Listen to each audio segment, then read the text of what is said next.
Welcome back नाजरीन। जी हां, ICC 2020 world cup अपने फाइनल मरहले में दाखिल हो चुका है। कल पाकिस्तान और साउथ अफ्रीका का इंतहाई कांटेदार मुकाबला होगा। सेमीफाइनल में दोनों टीमें आमने सामने होंगी और यूनुस खान का यह कहना है कि अब पाकिस्तान टीम को रोकना नामुमकिन है। मुश्किल ही नहीं बल्कि नामुमकिन हो चुका है। अल्लाह करे यूनुस खान की बात सच साबित हो। आइए अब आपको एक रिपोर्ट दिखाते हैं जो कि हमारे नुमाइंदे अहमद रजा ने तैयार की है और उसमें हम थोड़ा से नाज़रीन बल्कि रिपोर्ट आपको कुछ देर में हम दिखाएंगे। हमारे साथ जलालुद्दीन साहब मौजूद हैं। जलाल साहब, एक अच्छे मुकाबले की तवक्को की जा रही है और डेफिनेटली होगा भी ऐसा, लेकिन अगर हम बात करें पाकिस्तान टीम की बैटिंग की जो कि इस टूर्नामेंट में काफ़ी कमज़ोर दिखाई दे रही है, यूनुस खान ने बहुत ज़्यादा शफलिंग भी की है बैटिंग ऑर्डर में, क्या आप इससे मुतमईन है? देखिए, एक तो ये 2020 गेम है, इसमें बहुत ज़्यादा बैटिंग ऑर्डर सेट हो नहीं सकता क्योंकि आपको बार दफ़ा सिचुएशन के मुताबिक प्लेयर को भेजना पड़ जाता है, क्योंकि इतना छोटा 20 ओवर्स का गेम है कि आप इसमें चेंज कर सकते हैं। ज़्यादा शफलिंग की बात है तो चेंजेस तो हो सकती है, मगर क्योंकि पाकिस्तान की बैटिंग ये में मुख्तलिफ स्टेजेस पे हमने देखा कि कुछ सक्सेसफुल नहीं हो रही थी, कोई लंबी परफॉर्मेंस नहीं कर सक रहा था बैट्समैन, तो शायद ये वजह थी कि यूनुस ने मुख्तलिफ ऑप्शन अप्लाई किए।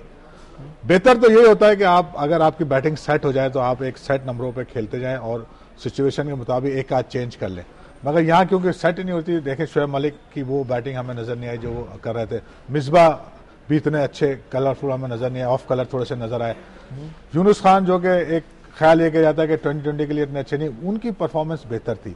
फवाद आलम का चांस नहीं आ रहा है लेट ऑर्डर में जाके, तो मैं समझता हूं कि क्योंकि प्रॉब्लम आ रही थी बैटिंग की और ऑप्शन उन्हें नजर नहीं आ रहा था, जिसको ट्राई करे थे वो इतना सक्सेसफुल नहीं हो रहा था, इस वजह से उन्हें ज्यादा चेंजेस करनी पड़ी। एक बात समझ में नहीं आती, शोएब मलिक हो गए, अपना आपका सोहेल तनवीर हो गए, मिसबाह हो गए, ये सारे पिछले वर्ल्ड कप के स्टार्स थे, इस टूर्नामेंट में ये सारे बुझे बुझाई दिखाई दे रहे हैं, तो क्या वजह है? इसको आप बैड लग के हैं या कुछ दाल में आपको काला दिखाई दे रहा है?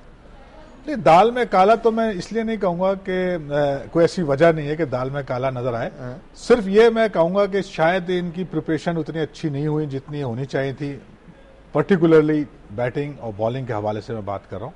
सैर तो अच्छी हुई थी, वहां ट्रेनिंग पे गए थे, बूरबन में रहे, उस एस्पेक्ट को मैं हटा के, हाँ, वो रेस्ट के पॉइंट ऑफ व्यू से तो वो अच्छा हुआ, मगर जो क्रिकेट खेलने के पॉइंट ऑफ व्यू से देखिए, इंग्लैंड भी काफी लेट पहुंचे थे और इंग्लैंड में आपको पता है कि हमेशा वहां की क्लाइमेट के साथ, पिचेस के साथ एडजस्ट होने में अच्छा खासा टाइम लगता है।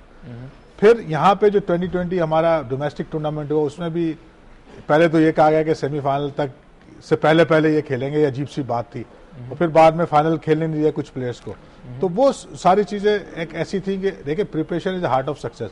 अगर एक इंडिविजुअल की अच्छी प्रैक्टिस ना हो इस बड़े कंपटीशन के लिए तो वो एक फैक्टर, मगर अब आप देखें कि थोड़ा थोड़ा बेहतरी की तरफ जा रहा है और हमारा ग्राफ बैटिंग में भी थोड़ा इंप्रूव कर रहा है, तो मैं समझता हूं कि शायद इसमें टाइम लगा है और अब हम उम्मीद ये कर सकते हैं कि शायद सेमीफाइनल एक ऐसा गेम है जिसमें सब जोश में आ जाए। हाँ जरा साहब, जैसे बैटिंग के साथ होश भी रखें। बिल्कुल, अल्लाह करे ऐसे ही हो। जैसे कि बैटिंग के ग्राफ को उठने में टाइम लगा है, वैसे पाकिस्तान टीम की परफॉर्मेंस को भी उठने में टाइम लगा है। हाँ। आइए नाज़रीन, आपको एक रिपोर्ट दिखाते हैं जो कि हमारे नुमाइंदे अहमद रजा ने तैयार की है और उसमें उन्होंने जायजा लिया है कि सेमीफाइनल तक पाकिस्तान के जो रोड ऑफ सक्सेस है वो कैसी रही है, कहाँ पाकिस्तान टीम को मार पड़ी और कहाँ उसने कामयाबी हासिल की।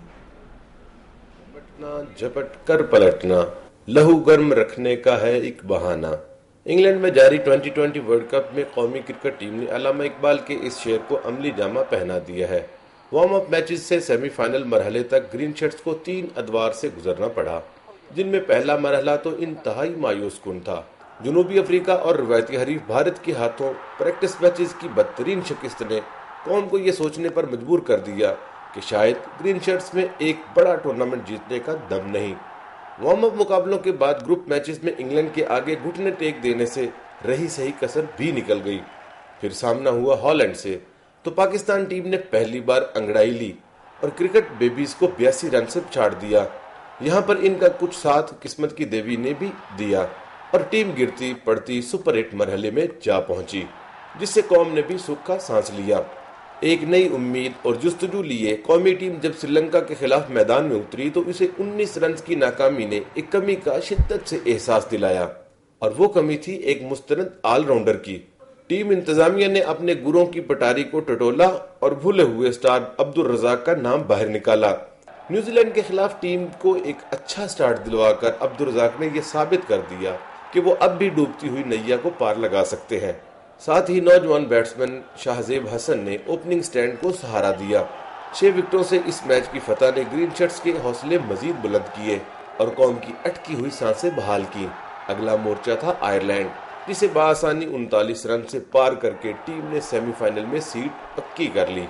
उतार चढ़ाव से भरपूर कौमी टीम का सेमीफाइनल तक का सफर एक ड्रामाई दास्तान लगता है, क्योंकि यही टीम इवेंट से आउट होने वालों की लिस्ट से निकलकर अब फेवर्ट्स में आ चुकी है। ये कारवां कहां तक कामयाबियां समेटता है, ये तो वक्त ही बताएगा। कौम तो बस एक ही दुआ करेगी कि इस बार ये कप कहीं ना जाए। अहमद रजा, दुनिया न्यूज। नाज़रीन, आपने अहमद रजा की रिपोर्ट देखी और दुआ ये करेंगे कि यूनुस खान एक्सप्रेस जिसने फराटे भरना शुरू कर दिया है, अल्लाह करे वो फाइनल जीतने के बाद ही रुके। हम चाहेंगे आप प्रोग्राम में अपनी लाइव कॉल्स के जरिए शामिल हों और अपने जो कमेंट्स हैं, अपने थॉट्स हैं हमसे शेयर करें। नंबर आपके सामने स्क्रीन पर आ ही जाता है 042-636-7405 और 042-631-2205। जलाल साहब, एक अच्छी परफॉर्मेंस का आगाज हो चुका है। गो कि हमने न्यूजीलैंड और आयरलैंड के खिलाफ कामयाबी हासिल की। इनसे एक चीज बड़ी अच्छी सामने आई कि एक तो हमें अब्दुल रज़ाक फॉर्म में वापस मिले, शाहिद आफरीदी ने थोड़ा सा जो है वो जान पकड़ी है। अब सेमीफाइनल के लिए इनके ऊपर कितनी ये प्रेशर होगा और कितनी इस परफॉर्मेंस से रिलैक्स हो चुके होंगे? देखिए, प्रेशर, ये सारे इतने सीनियर प्लेयर हैं कि इन पर प्रेशर ज्यादा होना नहीं चाहिए, क्योंकि जैसे शाहजेब नया प्लेयर है उस पर तो हो सकता है, या आमिर नया है उस पर, मगर ये इतना इनका एक्सपीरियंस हो गया है। और अगर ये इस प्रेशर गेम में अपने आप को बैलेंस रखे, अपना एटीट्यूड, तो वो परफॉर्म कर सकते हैं। ये अच्छी बात है कि शाहिद आफरीदी ने कुछ रन्स बनाए हैं और वो बॉलिंग तो एक्स्ट्राऑर्डिनरी कर रहे हैं, उसके साथ सईद अजमल बहुत अच्छी बॉलिंग कर रहे हैं। तो प्रेशर बड़े मैच का होता है, मगर वो बेयर किस तरह करते हैं आप प्रेशर। अगर वो प्रेशर आप अच्छी तरह बेयर कर रहे हैं तो आपका एटीट्यूड बैलेंस होता है और आप वहाँ अपनी जो आपकी स्किल है उसको परफॉर्म करने में कामयाब होते हैं। तो ये चीज़ हमें देखनी है कि इन पर प्रेशर इतना तो नहीं होना चाहिए, क्योंकि इनका इतना एक्सपीरियंस, इतनी क्रिकेट खेल चुके हैं, जिसमें शाहिद आफरीदी, यूनुस खान है, शुएब मलिक हैं, मिसबा हैं, सारे अब सीनियर प्लेयर हो गए। तो इन पे प्रेशर मैच का तो है, मगर इनके ऊपर इतना प्रेशर इन्हें नहीं बेयर करना चाहिए और अपनी एबिलिटी को फुली यूटिलाइज करना चाहिए। अगर पाकिस्तान जीतेगा तो उनमें ये सारे फैक्टर शामिल होंगे। ठीक है रज़ा साहब, यहाँ पर मुझे आपको रोकना पड़ेगा। नाज़रीन, एक वक्त हुआ एक मुख्तसर से ब्रेक का, ब्रेक के बाद वापस आके गुफ्तगू को जारी रखेंगे।